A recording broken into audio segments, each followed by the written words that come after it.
Aquellos que quizá hoy están enganchándose por primera vez a nuestra serie de mensajes, estamos en medio de una serie que hemos titulado Camino a Belén, la teología del pesebre. Y queremos mirar un poquito más allá de la superficie del relato navideño para concentrarnos en aquellas verdades que ese relato navideño nos enseña y nos resalta.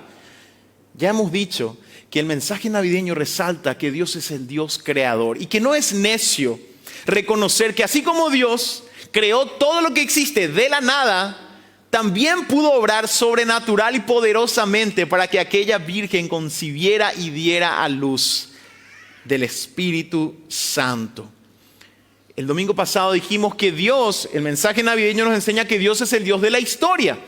No es el Dios que está lejos e inalcanzable, sino aquel que se ha involucrado en la historia humana y que lleva esa historia hacia su meta. Y dijimos, Dios es también el Dios de nuestra historia en particular. Y aquel pesebre nos recuerda, Dios está presente en nuestras historias particulares también. Hoy nos toca hablar de una de las características más maravillosas de Dios, pero al mismo tiempo, en muchos casos, tal vez una de las más difíciles de comprender. El título del mensaje en esta mañana es: Dios es el Dios de los pobres. Y enseguida algunos tal vez pensarán, pero ¿acaso Dios no es el Dios de todos, sin distinción? Y ya vamos a ver a qué nos referimos al poner este título. Este título que se ve reflejado en una parte del relato navideño que encontramos en Lucas capítulo 1, versículos 46 al 55. Los que tengan sus Biblias, les animo que puedan ir abriéndola ahí. En estudios bíblicos este pasaje se lo llama el Magnificat de María. Magnificat, que es el término latino para esta palabra que en español nosotros tenemos traducido como engrandece o magnifica mi alma al Señor. Entonces, vamos a centrarnos en este pasaje, pero antes de ir al pasaje mismo, quiero repasar algunos puntos preliminares importantes. Primer punto: solo a partir de nuestra fe, de la fe cristiana con fundamentos en aquella fe del Antiguo Testamento, solo a partir de esta fe, la humanidad ha podido considerar que cada ser humano es digno, independientemente de su posición social o económica. Algunos me podrán decir, pero eso no es algo básico. Cada ser humano es digno. Y como vamos a ver más adelante, no siempre este fue el caso. Este es un resultado de la visión de humanidad que encontramos en la Biblia.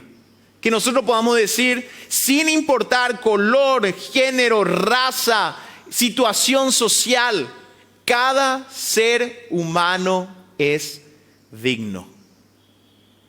Por darle un ejemplo nada más, el famoso filósofo Aristóteles escribía lo siguiente.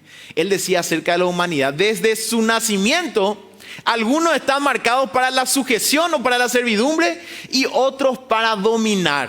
Él justificaba que había una raza de seres humanos nacidos para la esclavitud y otra raza de seres humanos nacidos para la nobleza. La sociedad griega, que nosotros decimos, bueno, ahí encontramos nosotros los fundamentos de la democracia. Pero una sociedad que entendía la democracia entre nobles, pero que también así reconocía, hay algunos que son menos dignos, sirven solamente para ser esclavos. Sin embargo, la visión de humanidad que nosotros encontramos, tanto en el Antiguo como en el Nuevo Testamento, nos dice que cada ser humano es digno. Segundo punto preliminar: solo a partir de la fe arraigada en la Biblia, la humildad es una virtud. Nosotros hoy reconocemos la humildad como una virtud, ¿verdad que es así? Y decimos, mira, porque esta persona a veces nos choca, porque decimos, a veces nosotros en otro contexto siempre decimos, qué prepotente es esa persona, qué bárbaro. La humildad es una virtud. ¿Y saben qué, mis queridos hermanos? No siempre fue así. La humildad en muchos de los pueblos de la antigüedad no era una virtud, sino todo lo contrario. Es a partir de la fe arraigada en la Biblia que la humildad es algo bien visto o considerado una virtud. Tercer punto preliminar. Solo a partir de la verdad revelada por Dios podemos reconocer que el poder y las riquezas no son cosas que deben ser perseguidas como un fin, sino más bien tenidas con el mayor cuidado. Y una vez más, en la antigüedad muchos de los pueblos tenían como virtud esto, el poder y la riqueza es algo que tiene que ser perseguido. Sin embargo, la Biblia nos dice esto es algo de lo que tenemos que tener cuidado. Es más, la palabra de Dios dice que el amor al dinero es la raíz de todos los males. Desde tiempos inmemorables, la religión institucionalizada ha sido la esfera de los ricos y poderosos. La religión era la esfera de los nobles, los reyes, los emperadores. Los reyes eran llamados los hijos de los dioses, justamente porque en ellos se reflejaban el poder, la gloria y las riquezas. Las virtudes de todos los pueblos paganos en la historia fueron el poder, las riquezas, incluso la crueldad era bien vista. Porque aquel que puede ser cruel con otro y oprimir a otro quiere decir que tiene el favor de los dioses. Porque los dioses son los que dan la fortaleza y el dominio sobre otro grupo de seres humanos. Estas eran vistas como virtudes. Los pecados eran la humildad y la debilidad. Fíjense ustedes, esto era, para nosotros tal vez esto qué raro podemos decir. ¿En qué mundo fue eso? A lo largo de toda la historia. Hasta que la fe cristiana fue extendiéndose y la humildad comenzó a ser una virtud. La riqueza comenzó a convertirse en un peligro. Estos razonamientos eran considerados inmutables, pero no en un pequeño pueblo en el desértico y montañoso territorio de Palestina. Este pueblo fue creado desde sus inicios con la conciencia de que eran y estaban llamados a ser un pueblo humilde. Un pueblo cuya fuerza era poca, un pueblo dependiente, débil, sumiso, obediente, con un Dios que los amaba justamente por esta condición. Un Dios, según las escrituras de este pueblo, que resiste a los soberbios y da gracia a los humildes. En ningún otro lugar vamos a encontrar esta visión de Dios. Fue en este pueblo que tenía, diríamos, como certificado de origen, como declaración de independencia, un texto como el que sigue en Deuteronomio capítulo 7, versículos 6 al 8. El Señor le dice al pueblo lo siguiente. Ellos estaban a punto de entrar a la tierra prometida y es como que esta es su identidad, le dice el Señor. Y esto es lo que leemos. Porque tú eres pueblo santo para Jehová tu Dios. Jehová tu Dios te ha escogido para hacerle un pueblo especial más que todos los pueblos que están sobre la tierra. Y aquí nosotros podemos leer, wow, este pueblo tan especial, ¿verdad? Qué gusto reconocerse así, un pueblo tan especial. Pero después el Señor le dice, no por ser vosotros más que todos los pueblos, os ha querido Jehová y os ha escogido. Pues vosotros erais el más insignificante de todos los pueblos, sino por cuanto Jehová os amó y quiso guardar el juramento que juró a vuestros padres. Os ha sacado Jehová con mano poderosa y os ha rescatado de servidumbre de la mano de Faraón, rey de Egipto. A veces yo suelo leer este pasaje cuando me toca acompañar a los novios en el proceso prematrimonial, antes de la boda. Y le leo este pasaje para explicarles cuál es el amor desde la perspectiva de la Biblia. A veces en una ceremonia de boda está el momento de los votos, ¿verdad? Y hoy en día los jóvenes, ellos mismos escriben sus votos, sus promesas. En medio de los votos siempre se escucha, yo vi en ti esto, sos tan lindo, linda, inteligente, me complementás, tus palabras, tu genialidad, etcétera, etcétera. Y yo les digo, si el compartir los votos de Dios para con su pueblo, lo traemos nosotros a este tiempo, es como que el Señor le dijera, y tenemos ahí a un novio diciéndole a la novia, la verdad que muy poco hay en vos. No sabes cocinar, tenés mal carácter, no me ayudas en nada, pero te amo. Y por eso entro en una relación de fidelidad contigo. Sería mío duro escuchar eso, pero es lo que el Señor le dice a su pueblo. Yo les amo porque les amo. Y esa es la definición bíblica de amor. No porque yo recibo algo de ustedes, no porque ustedes eran el pueblo más magnífico de la tierra. Es más, ustedes eran el más insignificante de todos los pueblos. Pero yo les amé. Cuando otros pueblos tenían historias magníficas sobre sus orígenes, por ejemplo, la ciudad de Roma, según el mito, la tradición, Rómulo y Remo, que fueron engendrados por el dios de la guerra y criados a base de leche de loba, porque ellos fueron al exilio y una loba les crió a ellos. Y cuando iban a fundar la ciudad de Roma, dice, uno quería tal lugar geográfico, el otro, entonces Rómulo le mata a su hermano y así surge la ciudad de Roma, en medio de poder, de fuerza, de la guerra. Cuando muchos pueblos tenían estas historias acerca de su origen, el pueblo de Israel constantemente tenía que repetir a los hijos y a los hijos de sus hijos: un arameo a punto de perecer fue mi padre. Abraham, que no tenía ni lugar, errante por ahí. De ahí nosotros surgimos. Y tenían que pasarle a sus hijos y a los hijos de sus hijos nuestra identidad. ¿Saben cuál es? Fuimos esclavos en Egipto. Servidumbre. Nuestra identidad tenía que decirle el judío a sus hijos para que él lo vuelva a repetir. Esta es nuestra identidad. Éramos el pueblo más insignificante. Pero nuestro Dios Jehová, el único Dios verdadero, es nuestro Dios. Nosotros no tenemos nada de especial, pero Dios nos amó. Esta es la declaración del pueblo de Dios. Y el clímax de la revelación del carácter de Dios como el Dios de los pobres, la tenemos en la historia navideña. El Hijo de Dios, el verdadero Hijo de Dios, quien no estimó el ser igual a Dios en su gloria como algo de que aferrarse, se despojó a sí mismo de esa gloria y vino al pueblo más pequeño, Belén Efrata, del pueblo más insignificante, por medio de una humilde campesina, el Rey de Reyes tomando ese lugar. Esta es la historia que cambió la visión del mundo, la que hizo que la humildad se convierta en virtud y el orgullo en pecado. Porque ¿cómo aquellos que siguen a aquel Dios que tomó nuestra forma y vino de esa forma tan humilde van a demostrar un carácter orgulloso? No tiene sentido. Esta visión fue cambiando todo el mundo, pero hoy en día esta visión va perdiéndose otra vez, lo cual nos da la señal de que estamos realmente en los tiempos finales, en donde la fe se ha apagado. El orgullo va a tomar otra vez su condición de virtud y solamente en la iglesia del Señor hemos de retener esta verdad. Dios es aquel que resiste a los soberbios y da gracia a los humildes. Y la Virgen que recibió esta gracia canta. Y ahora sí quiero que podamos ir a Lucas capítulo 1, versículo 46 en adelante.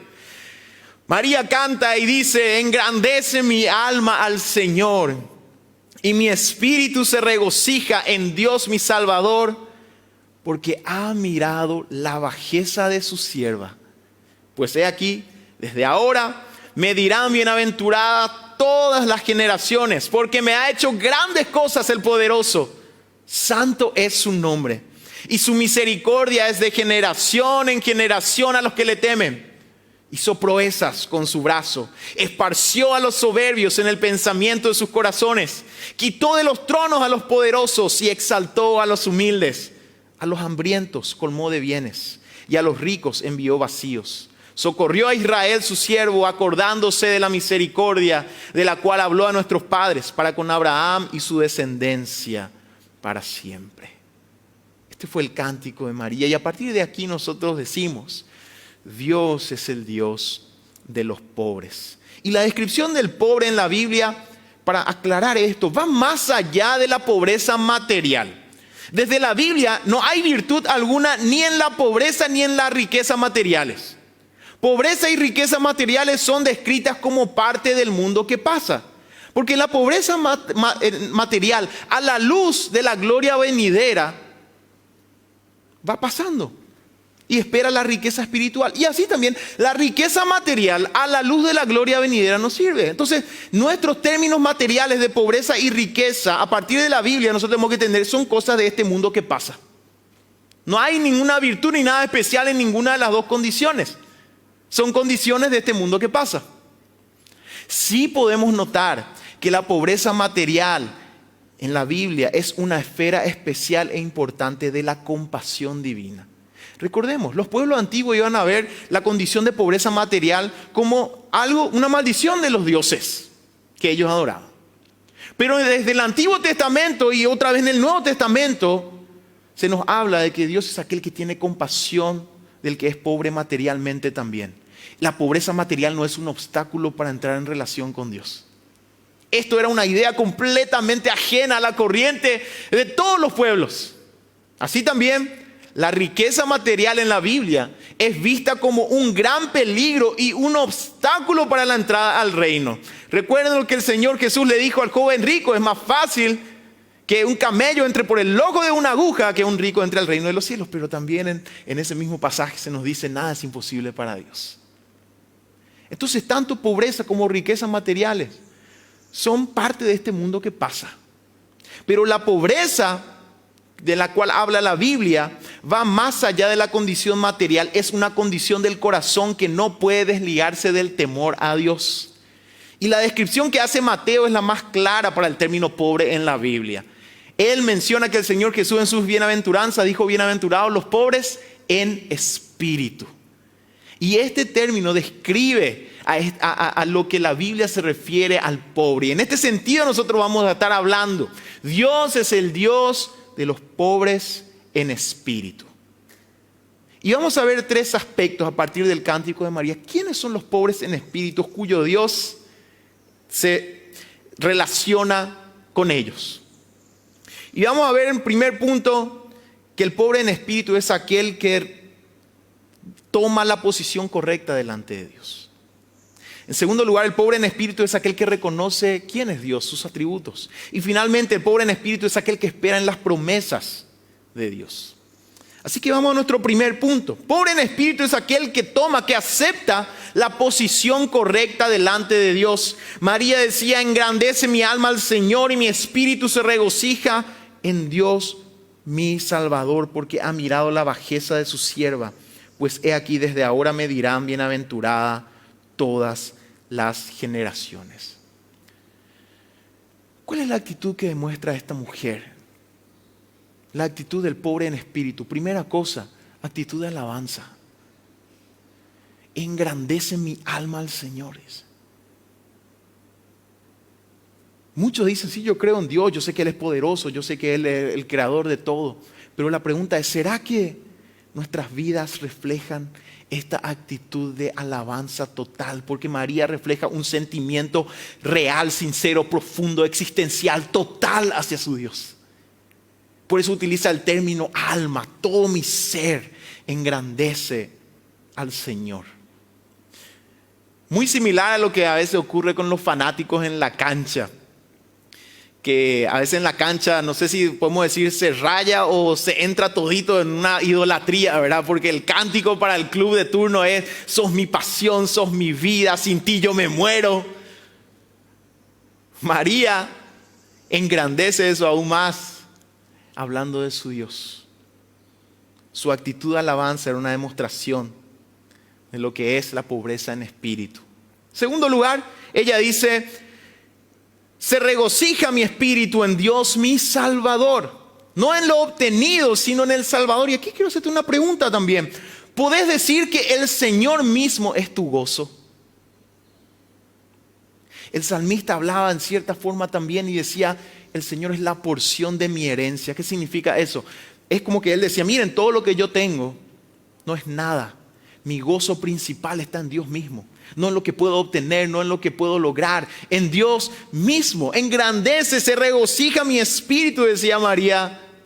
Se regocija mi espíritu en Dios, mi Salvador. Finalmente, la posición correcta, actitud de alabanza, gozo en el Señor. La tercera actitud de aquel que es pobre en espíritu, reconociendo su posición delante de Dios, es la humildad. Fíjense cómo ella habla de sí misma. Ha mirado la bajeza de su sierva. Aquí tenemos dos términos que resaltan su condición. La bajeza, que hablaba obviamente tanto de su posición social, pero también de su posición espiritual delante de Dios. Y sierva, esclava. Ella estaba diciendo: el Señor, creador de todo, vino a fijarse en mí, en mi bajeza, y yo soy una sierva. Interesante esto. La humildad de esta mujer. Es como que ella decía, ¿quién soy yo para que el creador de todo venga a visitarme? O como decía el salmista también, ¿qué es el hombre para que tengas de él memoria, y el hijo del hombre para que lo visites? El pobre en espíritu reconoce, la fuente de su humildad está en que él reconoce su posición. Dios es santo, todopoderoso, yo débil, pecador, bajo, siervo. Y sin embargo el Señor viene junto a mí. Y María se asombra de eso en su cántico. Y aquí me llamarán, dice, bienaventurada todas las generaciones. Y aquí lo que ella resalta es no lo que ella hizo, sino por quien era ella. Aún así el Señor vino a visitarla. A veces a alguno de ustedes le habrá ocurrido encontrarse con alguien famoso, o al menos medio famoso, ¿verdad? Algún futbolista, qué sé yo, ¿verdad? Alguien que sale en la tele. Y siempre, ahora que tenemos el celular a mano, ¿verdad? Una foto. Y publicamos en nuestras redes sociales, ya puedo salir. Nosotros con mi esposa tenemos una foto con Chilavert. Nos encontramos ahí en un viaje con él y revelamos luego la foto, ¿verdad? Tenemos nuestro álbum el día en que nos encontramos con Chilavert, ¿verdad? ¿Viste? Esa sensación de ver que hay alguien importante y yo estuve con él. No sé si mi suegra estará mirando ahora, ¿verdad? Pero mi suegra tiene una anécdota muy interesante relacionada. Dice que en una oportunidad en el aeropuerto estaba por viajar la albirroja. Ella creo que fue a acompañarle a alguien que iba a viajar. Y estaba ahí Roque Santa Cruz.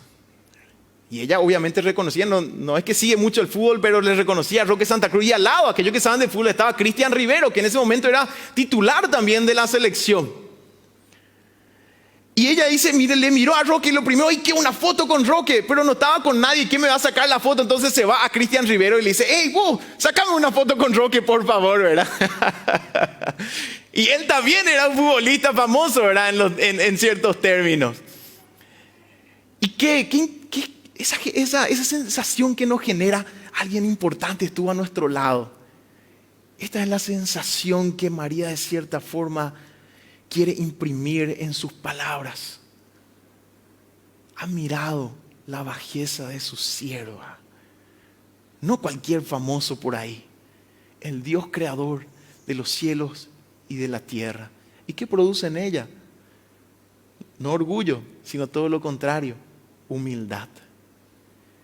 Me llamarán bienaventurada, feliz, todas las generaciones. Te quiero hacer una pregunta. ¿Será que cuando la gente nos ve a nosotros, nuestros logros, dice, feliz porque Dios le ha demostrado su gracia? O tal vez la gente nos mira y dice, wow, mira hasta dónde llegó qué inteligente, qué capo, todo lo que ha logrado. O la gente nos mira y nos dice, mira un poco, qué bárbaro, por la gracia de Dios nomás está ahí. Por la gracia de Dios nomás llegó ahí. Este es el sentido de lo que María está diciendo. Me llamarán bienaventurada todas las generaciones. Porque ¿quién era yo para que el Señor se fije en mí y sin embargo me ha visitado? ¿Será que cuando la gente nos mira dice también, esta persona, la gracia de Dios se ha manifestado en su vida? O por nuestro orgullo nos miran y nos dicen, wow, todo lo que ha alcanzado. Que sea nuestro deseo, así como María, decir, la gracia de Dios en mí. No mi fuerza, no mi poder, la gracia de Dios en mí. Entonces, pobre en espíritu es aquel que reconoce su posición correcta delante de Dios. Tiene una actitud de alabanza, se goza en el Señor mismo y es humilde. Segunda característica del pobre en espíritu es que reconoce quién es Dios, reconoce sus atributos, le conoce a Él. Y esto lo vemos aquí a partir del versículo 49. Dice, María, porque me ha hecho grandes cosas el poderoso, santo es su nombre, hizo proezas con su brazo, versículo 50, y su misericordia de generación en generación a los que le temen, hizo proezas con su brazo, esparció a los soberbios en el pensamiento de sus corazones. Los atributos que María resalta, el Señor es el poderoso. Y el reconocimiento de este atributo trae consigo una concesión, porque si yo digo Dios es poderoso, indirectamente estoy diciendo yo soy débil. Yo soy necesitado. Yo no tengo fuerza. Yo necesito un Salvador. Yo necesito que el poder del Salvador obre en mí.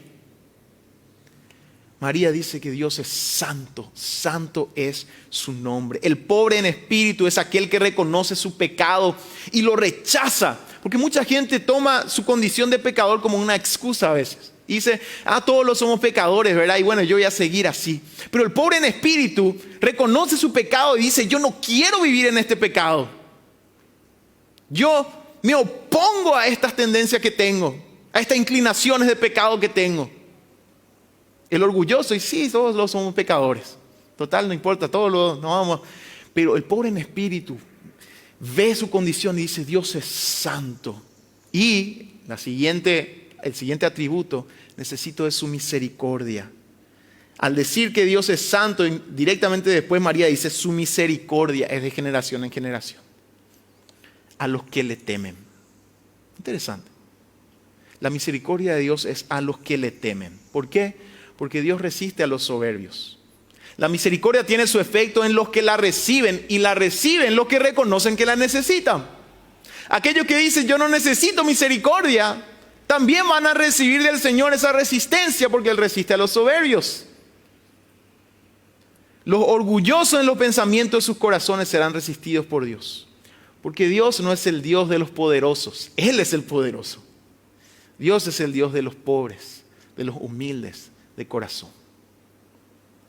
Esto nos lleva a nuestro último punto. El pobre en espíritu descansa en las promesas de Dios. Hay algo muy interesante en el cántico de María. Es un cántico, en teología se habla escatológico. Lo escatológico es lo relacionado al fin de los tiempos. ¿Por qué es un cántico escatológico? Porque lo que declara María es verdad, pero es una mirada desde el final de los tiempos. María dice, hizo proezas con sus brazos, esparció a los soberbios en el pensamiento de sus corazones, quitó de los tronos a los poderosos, exaltó a los humildes, a los hambrientos colmó de bienes y a los ricos envió vacíos, socorrió a Israel su siervo. Toda su vida hasta este punto María había visto a los poderosos triunfar y oprimir a los humildes. Recordemos que el pueblo de Israel estaba bajo la opresión del Imperio Romano en ese tiempo. Pero la verdad es que María durante toda su vida vería el mismo panorama. El Imperio Romano no caería durante su vida. Su circunstancia no cambiaría. Podríamos decir, los poderosos quedaron en sus tronos. Y hasta hoy en día, en cierto sentido, los poderosos están sentados en los tronos. Los humildes no fueron exaltados. Israel siguió siendo oprimido. Es más, desapareció en el 70 después de Cristo. Entonces, el cántico de María es un cántico escatológico, porque el pobre en espíritu descansa en las promesas de Dios, aunque todavía no vea eso en su vida, en su presente. Sabe que llegará el día en que la palabra de Dios se cumplirá de forma completa. Aunque todos estos actos ocurran en un tiempo futuro, el pobre en espíritu descansa en las promesas de Dios. Y en ese contexto ya vive, aunque de forma parcial y temporal, vive el poder de Dios obrando. El pobre en espíritu espera la salvación de Jehová y no peca al desesperarse en su espera. ¿Saben cuál es la diferencia? La gran diferencia entre la esperanza cristiana y la ideología que hoy en día está tan permeada en nuestra sociedad, la ideología del marxismo. El marxismo lo que le ha dicho es, ha visto opresión y dice, no hay por qué esperar a un futuro. Ustedes tienen que liberarse por sí mismos. Y si es necesario tomar las armas y la violencia, hagámoslo. No hay lugar para la oración y esperar que Dios obre. Ustedes tienen que liberarse a sí mismos. Pero el pobre en espíritu dice, como el profeta en Lamentaciones 3:26, bueno es esperar en silencio la salvación de Jehová. Lo cual no significa una inacción total, pero significa que el pobre en espíritu jamás va a tomar un medio contrario a la voluntad de Dios para, entre comillas, querer avanzar su reino. El pobre en espíritu ora y espera en silencio la salvación del Señor. Obra, actúa, pero sabe que tal vez no va a poder cambiar muchas cosas, pero espera, porque el Señor va a obrar y va a cumplir sus promesas. El pobre en espíritu espera en las promesas del Señor. En conclusión, aquel humilde pesebre, mis queridos hermanos, nos recuerda, Dios es aquel que resiste a los soberbios y da gracia a los humildes. Este es Dios. Así es Él. Vuelvo a repetir. Este es el Dios que adoramos. Este es el Dios del cual la Biblia nos habla. Él no es diferente a esto que estamos proclamando. Dios y a su gloria. Y finalmente, los pobres en espíritu son aquellos que esperan las promesas del Señor. Aguardan en silencio la salvación de Jehová. Qué interesante, amados hermanos. Vuelvo al inicio decirle, tal vez para nosotros estas cosas, pero es así, cada ser humano es digno. La humildad es una virtud. Fuera de lo que la palabra nos enseña, no vamos a encontrar ese modelo en ninguna otra parte. Solamente adorando a aquel Dios cuyo Hijo se despojó de su gloria para venir a nacer en un humilde pesebre. Y nos resalta esta verdad. Dios es aquel que resiste a los soberbios y da gracia a los humildes. La pregunta ¿es este el carácter nuestro? ¿Se refleja que creemos en este Dios? ¿Se refleja en nuestros corazones ese carácter humilde y de humillación delante de nuestro Dios? Que a la vez lo vivimos con aquellos que están a nuestro alrededor. Porque Dios no es el Dios de los poderosos, porque Él es el poderoso. Dios es aquel Dios de los humildes, necesitados, de los débiles, de aquellos que claman y esperan en sus promesas. Vamos a orar. Señor, estamos delante de tu presencia, hemos abierto tu palabra. Gracias te damos por este día, Señor. Y aunque nuestro corazón extraviado quiera enorgullecerse, Señor, nos topamos con esta verdad que no podemos cambiar. Tú eres el Dios de los pobres en espíritu. Tú resistes a los soberbios. Y son los humildes quienes reciben tu gracia con gozo. Quita de nuestros corazones todo orgullo, Señor. Y si es necesario, humíllanos, Señor, para que nuestro carácter se refleje en la humildad de aquellos que se gozan en ti, en tu salvación. Conoce, Señor, los corazones de mis hermanos que están aquí hoy, que están viendo esto de forma virtual. Y la gran noticia, Señor, que tenemos de tu palabra es que tú eres el Dios que recibe al pobre en espíritu, al necesitado, al dolido, al débil. Por eso venimos a ti, Señor, para clamarte tu misericordia. Que tú puedas sanar heridas, Señor, restaurar corazones, restaurar vidas, transformar futuros. Porque venimos a ti en humildad, Señor, rindiendo todo nuestro corazón a ti. Y te alabamos por tu palabra, Señor. Y oramos en el nombre de Jesús. Amén y amén.